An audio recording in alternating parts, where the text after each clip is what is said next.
नमस्कार, स्वागत है आपका इस कार्यक्रम में। क्या आपको ये पता है कि प्रधानमंत्री नरेंद्र मोदी ने अपने राजनैतिक जीवन की शुरुआत कैसे की थी? प्रधानमंत्री नरेंद्र मोदी जब छात्र थे, यानी कि 20-22 साल की उम्र होगी और 70 का दशक था, उस ज़माने में प्रधानमंत्री नरेंद्र मोदी का जो पहला पॉलिटिकल एनकाउंटर जिसको कहते हैं छात्र जीवन की जो शुरुआत हुई, वो छात्र राजनीति से हुई और वो भी एक इसी तरह का छात्र आंदोलन जिसमें वो शरीक हुए, जो आज जंतर-मंतर पर जिस छात्र आंदोलन और जो छात्र अपनी माँगों के साथ डटे हुए हैं, तो गुजरात में उस ज़माने में जिसकी सरकार थी घनश्याम ओझा की सरकार थी, कांग्रेस की सरकार थी और उसके बाद उस सरकार को चिमनभाई पटेल ने जोड़-तोड़ करके पलट दी थी। गुजरात के मोरबी इंजीनियरिंग कॉलेज से वहाँ पर छात्रों ने प्रदर्शन किया जिसमें कि मेस का जो फ़ी है, यानी कि जो खाने के लिए पैसा मेस लेता है, उसकी फ़ी बढ़ा दी गई थी और जिसको लेकर छात्र नाराज़ थे और उसके बाद फिर अलग-अलग कॉलेज में वो आंदोलन इतना बड़ा हो गया, इतना भड़क गया कि उसकी लपट में एक तरह से पूरा गुजरात आ गया और उसके बाद चिमन भाई पटेल जो मुख्यमंत्री थे, उन्हें इस्तीफ़ा देना पड़ा। और उस आंदोलन में युवा छात्र के रूप में, एबीवीपी के कार्यकर्ता के रूप में प्रचारक के रूप में नरेंद्र मोदी ने भी पार्टिसिपेट किया था, भाग लिया था, उस आंदोलन को एक तरह से लीड किया था। बल्कि जो उनका पहला जनरल सेक्रेटरी के रूप में जो लोक संघर्ष समिति बनाई गई थी गुजरात में, उस आंदोलन के बाद उसमें वो जनरल सेक्रेटरी थे। और उम्र के इस पड़ाव पर जब आज प्रधानमंत्री नरेंद्र मोदी देश के प्रधानमंत्री हैं और उसी तर्ज पर जंतर-मंतर में एक आंदोलन हो रहा है जिसको लेकर छात्र, युवा अपनी-अपनी समस्याओं को लेकर, अपनी-अपनी माँगों को लेकर एजिटेटेड हैं, आंदोलन कर रहे हैं। प्रधानमंत्री के बारे में ये भी कहा जाता है कि जब वो गुजरात के मुख्यमंत्री थे, उन्होंने गुजरात में एजुकेशन रिफ़ॉर्म करने के लिए काफ़ी प्रयास किए। ये सारी बातें मैं अपनी तरफ से नहीं कर रहा हूँ, बल्कि दर्शक आपको ये बता रहा हूँ कि प्रधानमंत्री नरेंद्र मोदी की जो खुद की अपनी वेबसाइट है नरेंद्रमोदी.in, उस पे इसका ज़िक्र है कि प्रधानमंत्री नरेंद्र मोदी का जो पहला पॉलिटिकल एनकाउंटर था, वो गुजरात के नवनिर्माण एजिटेशन में था, जिसमें वो जेपी से भी मिले थे, जयप्रकाश नारायण से भी मिले थे। बाद में वो इतना आंदोलन इतना बड़ा हो गया गुजरात से लेकर बिहार तक, बिहार में वो आंदोलन फैला, जेपी ने उसको लीड किया और उसके बाद इंदिरा गांधी की सत्ता चली गई थी। तो सवाल ये है कि क्या प्रधानमंत्री आज उस आंदोलन जिससे वो निकले हैं, आज एक दूसरे छात्र आंदोलन में जो युवाओं की माँग है, उसको सुनेंगे, उसको लेकर कितने सेंसिटिव है, कितनी वो उस माँगों को लेकर कहीं उस आंदोलन को अंडर एस्टिमेट तो नहीं कर रहे। सरकार की जो एक तरफ से मंशा दिखती है, उसमें लगता है कि सरकार कुछ न कुछ इस पे सेंसिटिव है और प्रधानमंत्री पुराने सीख लेकर एक तरह से छात्रों की माँगों को लेकर एड्रेस करना चाहते हैं। तो आज के कार्यक्रम में इन्हीं सवालों को हम सुलझाएँगे। हमारे साथ 2 मेहमान जुड़ रहे हैं, फॉर्मर आईपीएस ऑफिसर रहे विभूति नारायण जी और साथ ही सीनियर जर्नलिस्ट रहे राजगोपालन जी। लेकिन शुरुआत करते हैं राजगोपालन जी आपसे, क्योंकि जो सरकार का जो रुख है पिछले 2-3 दिनों में जो दिखा है, उससे एक उम्मीद की किरण दिखती है कि सरकार कहीं न कहीं एक सेंसिटिव तरीके से इस इश्यू को एड्रेस करना चाहती है। भले वो धर्मेंद्र प्रधान का इस्तीफ़ा लें या ना लें, हालाँकि छात्रों की माँग है कि वो पहली उनकी कंडीशन है कि एजुकेशन मिनिस्टर का इस्तीफ़ा होना चाहिए। लेकिन जिस तरह से 2-3 दिनों में डायलॉग हुआ है और आज जो बातें उनकी हुई, उसमें छात्रों ने 24 घंटे का समय दिया है, जिस पे सरकार ने कहा है, ठीक है, कल तक वो सोचकर बताएँगे। तो उससे दिखता है कि या लगता है कम से कम कि क्या सरकार सचमुच गंभीर है एजुकेशन मिनिस्टर का रिफ़ॉर्म रेज़िग्नेशन लेकर? ये एक जो मास प्रोटेस्ट बन गया है, उसमें छात्रों के एंगर को कम करने के लिए सरकार गंभीर दिख रही है? जरूरत इसको 3 एंगल से देखना पड़ेगा। एक पार्लियामेंट चल रहा है, सुप्रीम कोर्ट ने आज के केस ले लिया है, अपना लिया है, सुप्रीम कोर्ट से भी एक जिक्र है। मीनवाइल जेपी नड्डा साहब सोनम वांगचुक से बातचीत करके उसको जो अनुसंधान है वो समाप्त किया है, उसको ब्रेकफास्ट कर दिया है। नाउ कमिंग टू अभिजीत दिपे, उनसे भी बातचीत हो रहे। हम दोनों अभी बात करने के 1 सेकंड पहले जो कॉकरोच पार्टी ऑफ इंडिया तरफ से सरकार से बात किया है, उन्होंने बोल दिया पॉजिटिव है, हम लोग 5 डिमांड्स दिया है, उसमें एग्जाम रिफॉर्म्स चाहिए। नंबर 1 धर्मेंद्र प्रधान जरूर जाना चाहिए। सो दोनों आंदोलन जीवी धर्मेंद्र प्रधान को ऊपर है, मद्देनजर सरकार ने भी किया।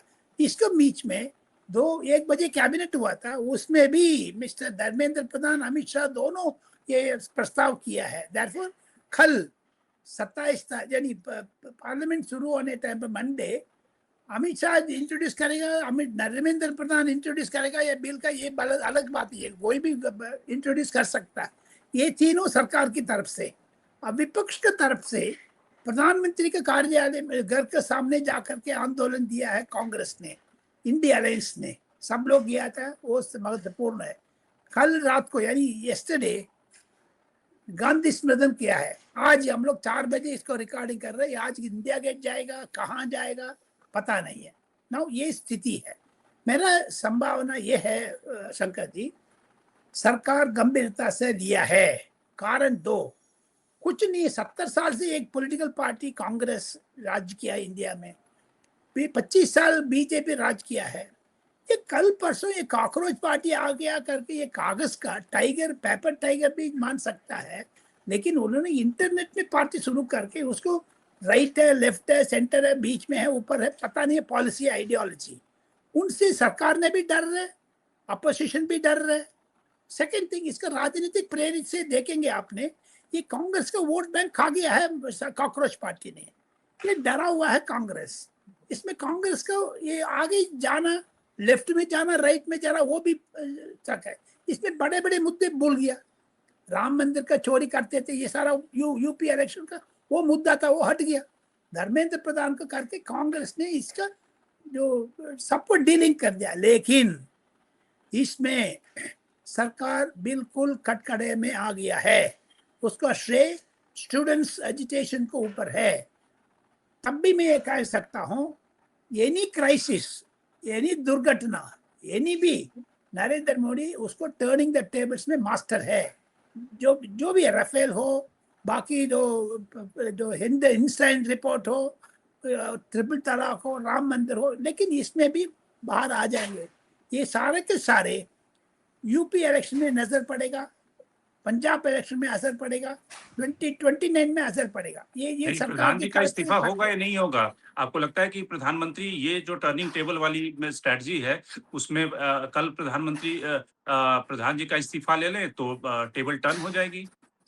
इस्तीफा नहीं देंगे जी, नहीं देगा, इस्तीफा नहीं देंगे। इस्तीफा ओके। नहीं मांगेंगे, क्योंकि वो विपक्ष का आज से समाचार उठने में विपक्ष को जीत हो जाएगी। लेकिन आज सुप्रीम कोर्ट ने भी कह दिया है, हम एग्जाम रिफॉर्म के ऊपर हम मॉनिटर करेंगे, कैसे लीक हो गया। एनटीए नेशनल टेस्टिंग एजेंसी का एफिडेविट मांगा है, क्या रिफॉर्म करेंगे करके। लेकिन वो सरकार तो ये जो बिल का कॉपी पेस्ट कर देगा 27 तारीख सुबह।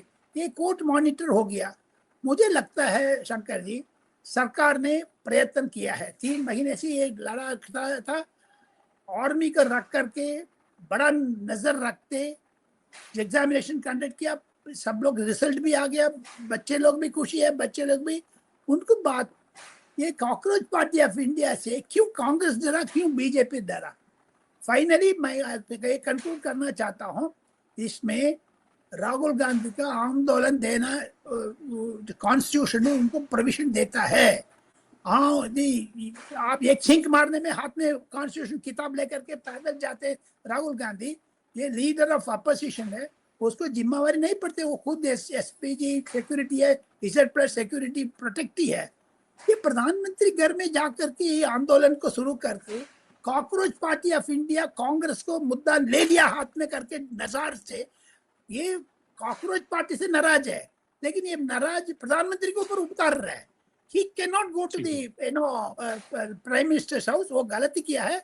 वो भी सुप्रीम कोर्ट आज के सीनियर एडवोकेट्स, सब रिटायर्ड आईपीएस ऑफिसर्स याचिका दाखिल किया है, वो 27 तारीख सुबह ले लेंगे। ये भी और इन टोटालिटी मंडे से पार्लियामेंट चलेंगे। ये डिलिमिटेशन बिल भी आ जाएगी एंड ऑफ द सेशन में, प्लस एफसीआरए बिल भी आ जाएगी। सरकार को हार नहीं मानने को नरेंद्र मोदी सरकार तैयार नहीं है। अब विभूति जी, 2 तरह से जो घटनाएं हो रही है, लोग उसको 2 तरह से रीड कर रहे हैं। एक रीड करने का तरीका है कि सरकार, ठीक है, जो एंगर है प्रोटेस्टर का, उसको कम करने के लिए ये सब कार्रवाई कर रही है कि ठीक है, आप बातचीत कर लो, डायलॉग कर लो, आपकी 3 माँग है, उसमें से हम 2 माँग माँग मान लेंगे, 1 माँग जो है डिमांड माँग लेंगे, सोनम वांगचुक का अनशन खत्म करवा दो। अब सोनम वांगचुक भी कहीं न कहीं डाइल्यूट होते हुए दिख रहे हैं, नरम होके वो एक तरह से अपने कार्ड प्ले कर रहे हैं। सुप्रीम कोर्ट, हाई कोर्ट जो अभी तक के चीफ जस्टिस को रिकॉर्डिंग देखने का टाइम नहीं था, अब वो भी एक तरह से कहीं न कहीं बैटिंग करने के लिए उतर गए हैं। तो जो पॉलिटिक्स को वॉच करते हैं, उनकी नज़र में ये लगता है कि ये सब जो एंगर है, उसको कम करने के लिए ये सब एफर्ट हो रहा है। एक्चुअल जो मुद्दा है, उसको अभी तक उसको एड्रेस करने के लिए ना तो सरकार की तरफ से एफर्ट हुआ है, ना सुप्रीम कोर्ट ये क्यों नहीं कहता कि भई ठीक है, आप इसकी जो रिस्पॉन्सिबिलिटी है उसको फिक्स कीजिए, सरकार फिक्स करे कि ये जो पूरे एजुकेशन सिस्टम का जो मेहम है, एजुकेशन सिस्टम में जो गलतियाँ हैं, उसकी रिस्पॉन्सिबिलिटी फिक्स करे और 3 महीने में मुझे रिपोर्ट दीजिए कि रिस्पॉन्सिबिलिटी किस लेवल पे कैसे फिक्स हुई। सुप्रीम कोर्ट ये कह सकता है, लेकिन सुप्रीम कोर्ट कह रहा है कि मैं ध्यान रख रहा हूँ, ये कर रहा हूँ, वो कर रहा हूँ, हाई कोर्ट भी यही कह रहा है। आप किस तरह से देख रहे हैं? देखिए, आंदोलन कई मामलों में बहुत असाधारण है। इसमें मुद्दे आगे हो गए हैं और ये पार्टियां पीछे हो गई। सोनम वांगचुक ने जो हरकत की, उससे सोनम वांगचुक की प्रतिष्ठा नहीं बढ़ी, लेकिन उस आंदोलन को भी कोई नुकसान नहीं हुआ। मैं तो ये मानता हूं कि अगर ये जो सो कॉल्ड कॉकरोच पार्टी है, इसके सारे नेता मंच से चले जाएं, तब भी ये आंदोलन अब जहां पहुंच गया उससे पीछे नहीं ले जा पाएंगे। ये तो स्वतः स्फूर्त आंदोलन है। इतना गुस्सा और इतना जिसे आपके आक्रोश उबल रहा था लोगों के मन में, और उसे निकलने का मौका नहीं मिल रहा था। देखिए, ये पार्टी जो सत्ता में है, इसका लोकतंत्र में कोई विश्वास नहीं, मैं तो ये मानता हूं। और अभी मैंने नोएडा में देखा था, यहाँ मजदूर सड़कों पे आए थे और उनके नेताओं को सबको एनएसए में बंद कर दिया गया। इन बच्चों के खिलाफ तमाम मुकदमे कायम कर दिए गए। मतलब ये तो पहली बार, मैं 35 साल पुलिस में भी रहा, मैंने कभी नहीं देखा कि पुलिस वाले लाठी में कील लगा करके जाएं। पुलिस वाले पेलेट गन्स से फायर करें दिल्ली में, ये तो कल्पनातीत है। कश्मीर में कर रहे थे, उसका तो एक इंटरनेशनल रेमिफिकेशन था और वो हुआ। दिल्ली में आके करें, ये तो कल्पना ही नहीं की जा सकती थी। तो ये अब आंदोलन इन लोगों के हाथ से निकल गया। ये कॉकरोच पार्टी तो केवल एक निमित्त थी। इसने एक कॉल दे दी और जो गुस्सा भरा हुआ था लोगों के मन में, आप बताइए 2 करोड़ लोग 2 दिन के अंदर आ जाए, ये छोटी बात नहीं थी जो उनकी फॉलोइंग आई थी। तो अब तो ये आगे निकल, राहुल गांधी भी जो पहले दिन हिचके हुए थे, और पहले दिन वो सारा नेतृत्व तो पार्लियामेंट में बैठ करके ये बहस कर रहा था कि ये आपके लोग हैं, ये बीजेपी की बी टीम है, इसमें जाएं कि ना जाएं। दूसरे दिन जब उन्हें पता चला कि इतनी बड़े तादाद में पूरे देश में गुस्सा है और लोग आ रहे हैं अपना पैसा खर्च करके, अपना समय खर्च करके, तब उन्हें निकलना पड़ा। और राहुल गांधी के निकलते ही आप देखिए पूरा परिदृश्य बदल गया। रही बात और सुप्रीम कोर्ट की, तो आज जो देखिए, डायलॉग हुई है विभूति जी, आज जो सरकार के साथ जो डायलॉग हुई है, उसमें आपको लगता है कि सरकार ने कहा है कि पहली जो 2 माँग है उसको उनको सुनने में कोई दिक्कत नहीं है कि ठीक है, 1 करोड़ रुपया कंपनसेशन दे दो जो बच्चे जिन्होंने सुसाइड किया है। दूसरा कि किसी के ऊपर केसेस नहीं होंगे, इस तरह की माँगें वो मान लेंगे। लेकिन जो तीसरी सबसे देखिए बड़ी ये माँग है कि धर्मेंद्र प्रधान का इस्तीफा हो, वो ये आपको लगता है सरकार मानेगी? नहीं, बिल्कुल नहीं मानेगी, क्योंकि ये सरकार उसमें विश्वास ही नहीं करती ना।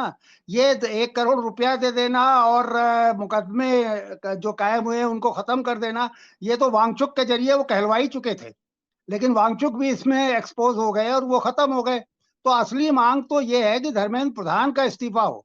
देखिए, जब आप ये सुना रहे थे मोदी जी का किस्सा कि जवानी के दिनों में उन्होंने भी छात्र आंदोलन से शुरू किया था, मुझे याद आया कि धर्मेंद्र प्रधान ने इसी तरह एक पेपर लीक के मामले में विद्यार्थी परिषद के नेता की तरह उड़ीसा में आंदोलन किया था। तो ये बिल्कुल। दोनों छात्र राजनीति से आए हैं।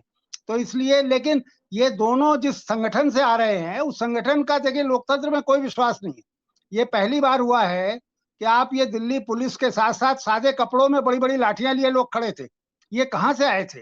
ये कहना बहुत आसान है, इसलिए मैं नहीं कह रहा हूं कि आरएसएस के लोग थे, लेकिन इनकी जांच होनी चाहिए, लोग कहां से आए थे। और रही बात सुप्रीम कोर्ट की, तो मुझे तो कोई भरोसा नहीं है। ये सारा तो चीफ जस्टिस साहब ने जो नौजवानों को काकरोच कहा था, उसी से तो इस गुस्से को उबाल मिला है। तो वो तो एक जी। टाइम बाइंग की टैक्टिक्स है। सरकार वहां भी करेगी, सुप्रीम कोर्ट में करेगी, पार्लियामेंट में करेगी। लेकिन अब मुझे लगता है कि जो यूपीए 2 के जमाने में हुआ था, जब बीजेपी ने संसद की कार्रवाई नहीं चलने दी थी, अब ये भी नहीं चलने देगा। अब आप ये भूल जाइए कि सोमवार से कोई बिल पास होगा और बिल पेश होगा और पार्लियामेंट चलेगी। मेरा अपना मानना है कि अब ये पार्लियामेंट नहीं चलेगी जब तक ये धर्मेंद्र प्रधान का इस्तीफा नहीं होगा। तब तक सोमवार को ना कोई बिल पेश होगा ना संसद चलने पाएगी। ये मेरा अपना सोचना है जी। बिल्कुल। राजगोपालन जी, आप कुछ कह रहे थे विभूति जी के कमेंट पे। नीट का रीड्रॉ करना चाहती है। So therefore it's a major reform in the education sector. सरकार ने एक बार उंगली खट गया था दीप से, लेकिन अभी उसको रीमॉडल करने वाले हैं। इसको हम लोग स्वागत करना चाहिए। ये राहुल गांधी का बिल्कुल स्वाभाविक है। 22 दिन विदेश में रहते हैं, 2 दिन इंडिया आ जाते हैं, तीसरा दिन निकल जाते हैं। वो आकर के आंदोलन करके इंडिया स्टूडेंट्स को घुमाना ठीक नहीं है। कॉकरोच पार्टी आकर के कांग्रेस को वोट बैंक को खा गया है कॉकरोच पार्टी। इसमें गंभीरता से लेना है। ये राइट है, लेफ्ट है, विदेश का ताकत है। आपने मैं परसों नरसों जाकर के देखा, नंगा नंगा नाच रहे भैया। ये क्या नीट का आंदोलन है? वो क्या प्रधानमंत्री को उड़ा दूंगा करके। And second thing, they dance naked. Can you believe? Who are they? कैसे तलवार लेकर के चारों तरफ पर के मिट्टी का तेल लगा करके आग लगा, बीच में 2 तलवार खींचते हैं। ये ड्रामा सेंटर है, मॉल है ये क्या?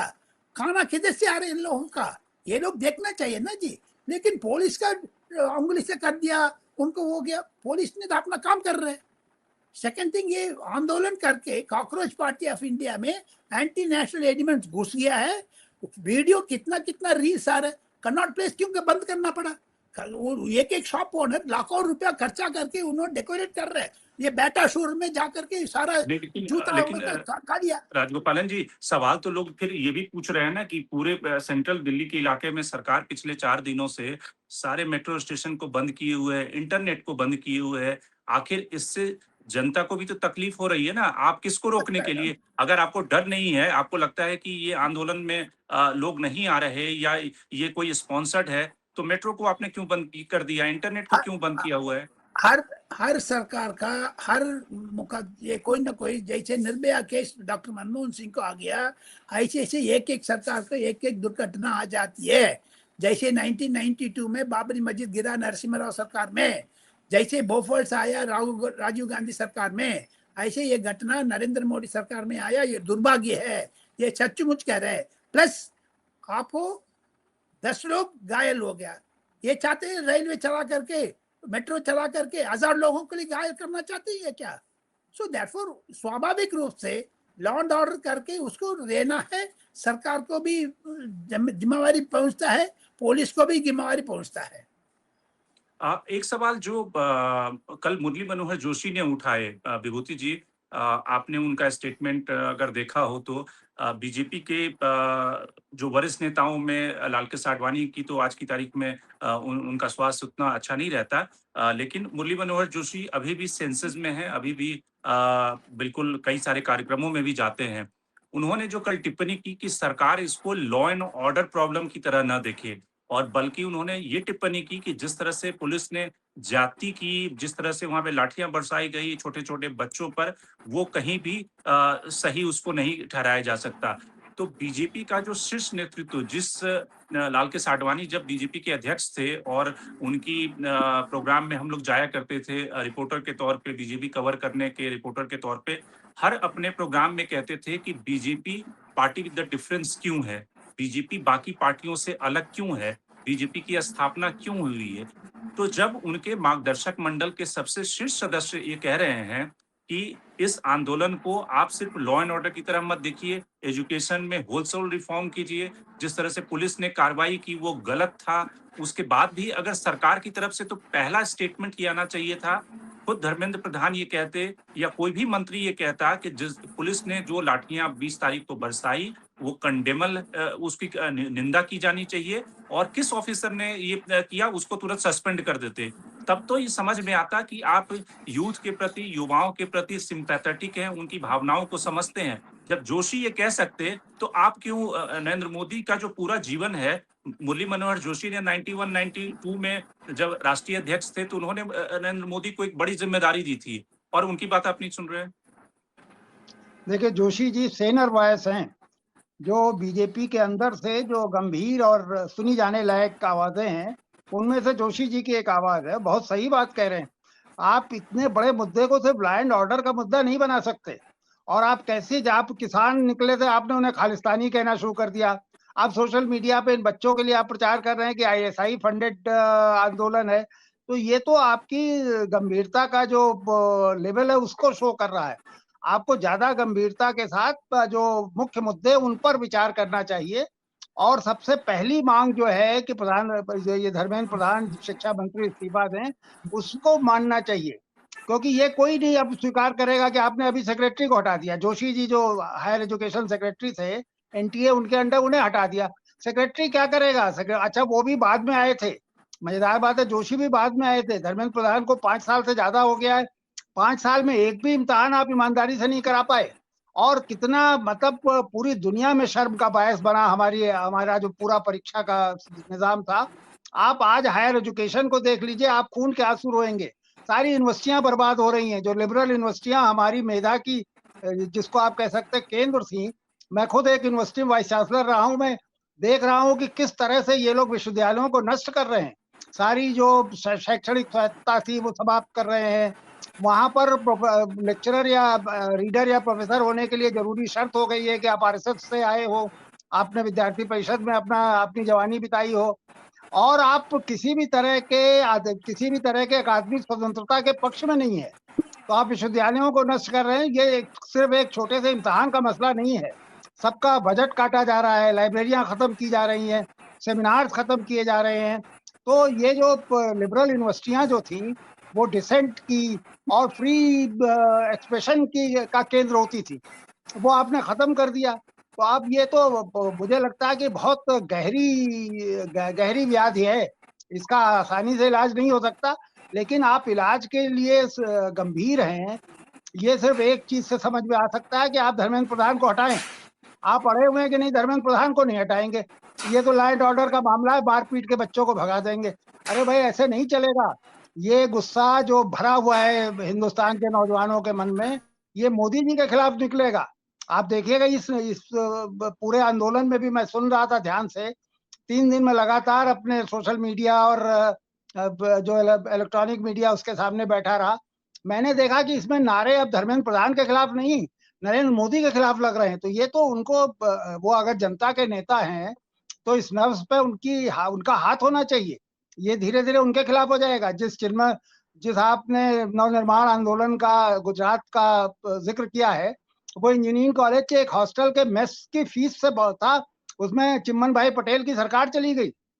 तो ये अब मुझे लगता है कि जब तक धर्मेंद्र प्रधान का इस्तीफा नहीं होगा, तब तक अब इस आंदोलन में किसी भी तरह से ये लीपापोती करने से काम नहीं चलेगा।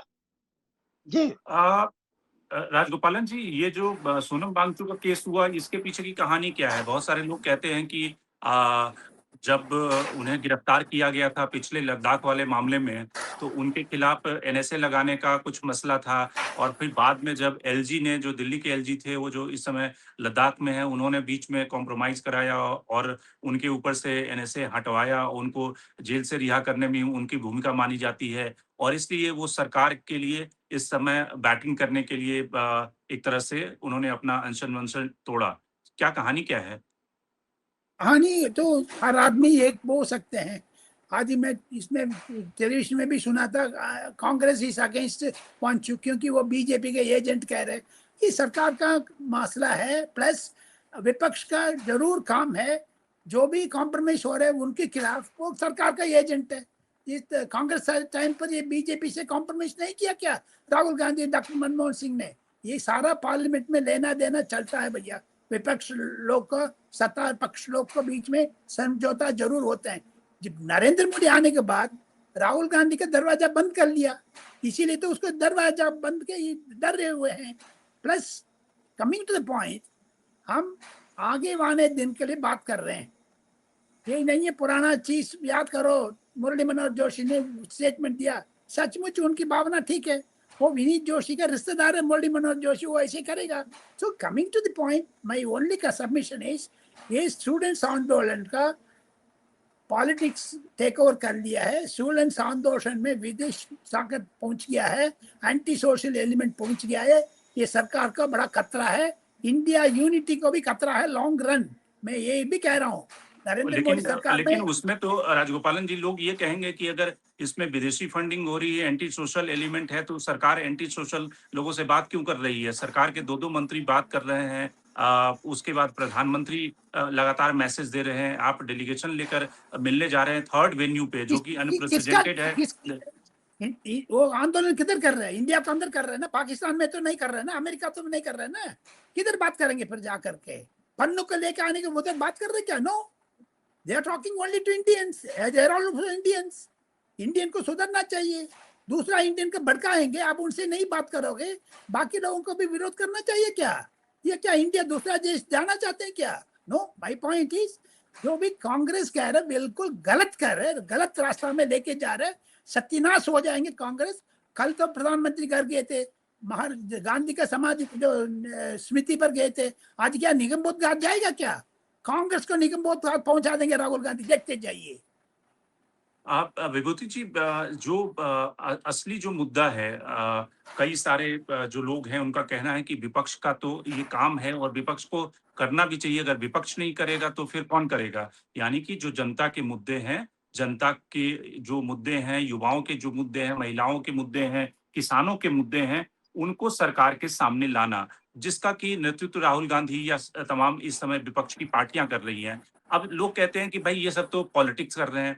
अरे पॉलिटिक्स इसमें तो तब होगी ना, जब अगर विपक्ष मुद्दे को नहीं उठाएगा, देश की कोई समस्या है उसको अगर विपक्ष नहीं उठाएगा तो कौन उठाएगा? शंकर जी आपकी बात तो मैं सुनी है, कोई बात नहीं, आपने ठीक कह रहे, मैं उसको सहमत हूँ, लेकिन एक चीज में आप जवाब दे दीजिए, नीट पेपर लीकेज का अदानी अंबानी का क्या संबंध है? क्यों राहुल गांधी बार बार अदानी अंबानी का लेके आ रहा है? उनका और कोई काम नहीं क्या? उनको सपना में भी डरा हुआ कि क्यों? परसों मीटिंग पर बोल रहे ये अदानी के फायदा पहुंचा रहे नरेंद्र मोदी, ये क्या बात है यार? उनके अदानी में नफरत हो देन 140 करोड़ लोगों के ऊपर क्यों गुस्सा उतार रहा है? आपको तो 2-3 चुनाव में हरा दिया कांग्रेस का आम आदमी ने, साधारण ordinary person remove you from power 3 times, चौथा टाइम पर आओगे नहीं आओगे पता नहीं है। अदानी अंबानी क्या नीट से उनके संबंध क्या भैया? आपने इतना देर तो डिबेट अच्छा किया था, आपने तो चिढ़ाया, मैं इसीलिए बोल रहा कल mister Rahul Gandhi should not have spoken about Adani Ambani, miss कर दिया केस आपने, तो इतना सरकार। इसका जवाब विभूति जी देंगे, लेकिन इसमें मैं एक टिप्पणी जोड़ के करता हूं कि देखिए, राहुल गांधी की जो समस्या है वो अडानी अंबानी को लेकर, वो एक अलग है। अगर उसको आप उस तरह से देखें कि आज जो खबर आई कि सरकार ने ये कहा कि भाई जो एयरपोर्ट जो भी हैंडल कर रहा है वो भी एयरलाइन चला सकता है, ठीक है। वैसे अगर आप इसको देखें तो कहा जाएगा कि ठीक है, ये एक बहुत ही इन्वेस्टर फ्रेंडली डिसीजन है। उसको भी मैं जवाब दे दूंगा, क्योंकि एक स्पाइस जेट करके एक विमान था वो डूब गया था। सेम कांग्रेस एयर इंडिया का एक दिन में 100 करोड़ रुपया लॉस में चला रहे थे, इसको प्राइवेटाइज किया। तीसरा है अलेक्सा करके एयरकट था, बाकी ब्रिटिश एयरवेज में। कल रात को क्या हो गया, हैदराबाद से लंदन जाने वाले थे, उसको बीच में 3 पायलट्स फूड पॉइजन में नीचे गिर गया। इसका मतलब ये नहीं, क्रॉस होल्डिंग इंडिया में चाहिए, क्रॉस होल्डिंग नहीं होगा तो विमान के इतना एयरपोर्ट आप बना लिया, उनको देने में क्या दिक्कत है? प्राइवेट आदमी आना मना करते हैं, ऑयल प्राइसेस बढ़ते जा रहे हैं, इसको मोनोपोली में काटना चाहिए। इसको मोनोपोली को काटने के लिए अभी देखो ट्रंप का वॉर के दरमियान दिल्ली बॉम्बे दिल्ली चेन्नई 50 गुना नहीं 100 गुना बढ़ा दिया प्राइवेट एयरलाइंस ने। आपको कंपटीशन होगा, ये इधर जीएमआर, उसमें कांग्रेस को भी जीएमआर है, अदानी को भी है एयरपोर्ट में जीएमआर। क्यों जीएमआर भी 5 प्लेन चला दो यार, किसने मना कर रहा है? आप भी चला दो एक। कैसे रंजन जिंदल वाला ने कैसे किया चलाया उन्होंने ये अलग अलग एयर एशिया अलेक्सा करके। सो देयरफॉर कंपटीशन चाहिए, वही तो कह रहे हैं। इसमें अदानी फायदा होगा क्योंकि उन्हें डेवलपमेंट दिखा रहे हैं, सत्यानाश नहीं कर रहे कांग्रेस का तरह। एक अंतिम टिप्पणी राजगोपालन जी कि सरकार की जो मंशा है वो दिख रही है कि सरकार कुछ ना कुछ अपना आगे हाथ बढ़ा रही है कि आंदोलन के जो लोग हैं उनसे बातचीत की जाए, कोई डेडलॉक जो है उसको तोड़ा जाए। लेकिन आपको लगता है कि जो एजिटेटर हैं, जो युवा हैं, वो भी 2 हाथ बढ़ाने के लिए तैयार हैं, या फिर वो जो उनका डेड एंड है, जिसपे उन्होंने पहली शर्त रखी हुई है कि धर्मेंद्र प्रधान का इस्तीफा हो, अगर वो उस मांग को नहीं छोड़ेंगे, तब तो ये फिर डेडलॉक चलता रहेगा। ये पॉलिटिक्स का ये एनी रूप एनी टाइम ले सकता है। कांग्रेस स्टूडेंट्स के ऊपर जो गंदे में चला रहे थे वो गलत काम कर दिया सरकार ने। स्टूडेंट्स को अलग कर दिया, एजिटेशंस को अलग कर दिया, कांग्रेस को अलग कर दिया। पॉलिटिक्स से सरकार सीधा करके पॉलिटिशियन से पार्लियामेंट में डिबेट करेंगे। ये सारा जो बाहर बोल रहे हैं राहुल गांधी, ये पार्लियामेंट के अंदर क्यों नहीं बोल रहे? क्यों भाग रहे? पर यही तो चाहिए ना, पार्लियामेंट किसके लिए है? योगेंद्र यादव बोल रहे सड़क में चाहिए करके, सड़क में पार्लियामेंट बनता क्या? बिल्कुल। तो कुल मिलाकर जो बड़े सवाल हैं कि सरकार की जो कोशिश है कि किस तरह से डेडलॉक खत्म हो, सरकार ने पहल की है ऑप्टिक्स के ज़रिए, और साथ ही किस तरह से डेडलॉक को खत्म करने के लिए 2 राउंड की बातचीत हो चुकी है, तीसरे राउंड की बात कल होनी है। प्रोटेस्टर जो हैं उन्होंने कल तक का समय दिया है कि धर्मेंद्र प्रधान कल तक अगर इस्तीफा नहीं देते हैं, तो नेशन वाइड कॉल लिया जाएगा। कुछ और भी जिसको कहते हैं आंदोलन को बड़ा किया जाएगा, और इन सब के बीच बड़े सवाल है कि सचमुच सरकार सिर्फ ये जो कॉस्मेटिक चेंज है, कॉस्मेटिक रिफॉर्म है, उसके अलावा जो ब्रॉड रिफॉर्म है एजुकेशन सिस्टम को सुधारने के लिए, उस दिशा में भी कोई कदम उठाती है या नहीं। तो आज के कार्यक्रम में इतना ही। राजगोपालन साहब जुड़े, आपका बहुत-बहुत धन्यवाद। विभूति जी आप जुड़े, आपका भी बहुत-बहुत धन्यवाद। देश और दुनिया की बाकी खबरों के लिए आप बने रहिए डायलॉग्स के साथ।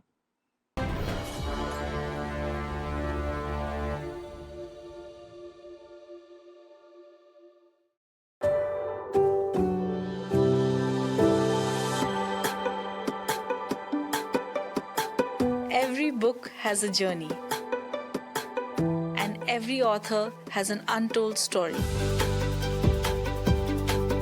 Behind every powerful book lies curiosity, courage, and countless conversations. Discover them all on Books and Banter, a Dialogus Digital original series.